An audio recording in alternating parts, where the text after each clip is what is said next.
શહીદ વીર રવિસિંહ ને દેવગામ ગીર ગામે તિરંગામાં શાનભેર વિદાય અપાઈ હતી। દેવગામ ગીરના રવિસિંહ શહીદ થયા હતા। માદરે વતન પરત ફરતા ગામ શોકમાં ગરક થયું હતું। લદ્દાખમાં ફરજ બજાવતા દેવગામના રવિસિંહ પરમાર શહીદ થયા હતા। માળિયાટી તાલુકાના ગળોદરથી દેવગામ સુધી શહીદ યાત્રા યોજાઈ હતી। ગામના મુખ્ય રસ્તા પર તિરંગા સાથે ઉમટ્યા હતા અને લોક દરિયો હતો અને આજુબાજુના લોકો આવ્યા હતા। વેરડી, અમરાપુર તેમજ કાતરાસા વિસ્તારમાં જોડાયા હતા। સ્કૂલના બાળકોએ પણ શ્રદ્ધાંજલિ આપી હતી। શ્રદ્ધાંજલિ માટે સમાજના આગેવાનો, જૂનાગઢ જિલ્લા વિસ્તારના નિવૃત્ત આર્મીઓ હાજર રહ્યા હતા। આર્મીના જવાનોએ ગાર્ડ ઓફ ઓનર આપી વિદાય આપી હતી અને ગ્રામજનોમાં ગમગીની ફેલાઈ હતી। અંતિમ વિધિ પૂરી માન અને સન્માનથી કરાઈ હતી। પરિવાર ભાંગીને વીરને વિદાય આપી હતી। જવાન રવિસિંહ કારડિયા રાજપૂત પરિવારનો 25 વર્ષનો દીકરો। પરિવારનો આધાર તૂટી પડ્યો હતો। આખું ગામ સાથે ઊભું હતું। ક્ષત્રિય રાજપૂત સુપ્રીમ કાઉન્સિલના પ્રમુખ લખમણસિંહ યાદવ તેમજ મામલતદાર કે વાળા, ગીર સોમનાથ જિલ્લા ભાજપના પ્રમુખ ડોક્ટર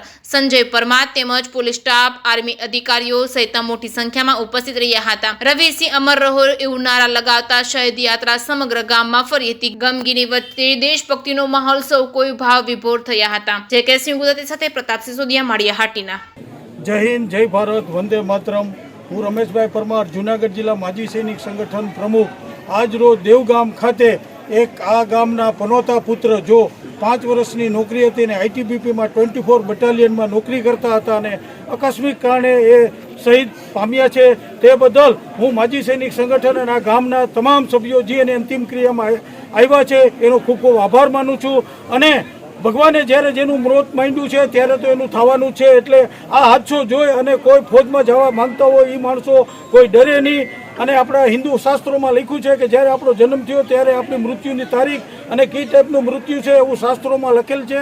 એટલે આ વીરગતિ જોઈ અને કોઈ જો ફોજમાં જવાનું ડરતા હોય તો કોઈ ડરે નહીં। અને આ ગામના અક્ષરે, આ ગામના ઇતિહાસમાં સુવર્ણ અક્ષરે લખાઈ જાય કે એક સૈનિક જો આ જે શહીદ થયો છે તે આ ગામનો પનોતો પુત્ર હતો અને હંમેશા એની વીરગતિને યાદ રાખશું। અને એના પરિવારને આ આફત આવી છે એ અમે સંગઠન વતી એને આમાંથી જેમ પરમાત્મા પાસે પ્રાર્થના કરી કે જલ્દી સે જલ્દી આ હાદસાથી બહાર નીકળે અને જે એના બેનિફિટ એના પરિવારને એને જે મળવા લાયક હશે એ સંગઠન પૂરેપૂરું હંમેશા સાથ રહે।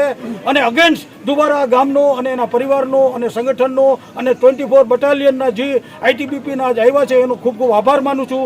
જય હિન્દ, જય ભારત, વંદે માતરમ।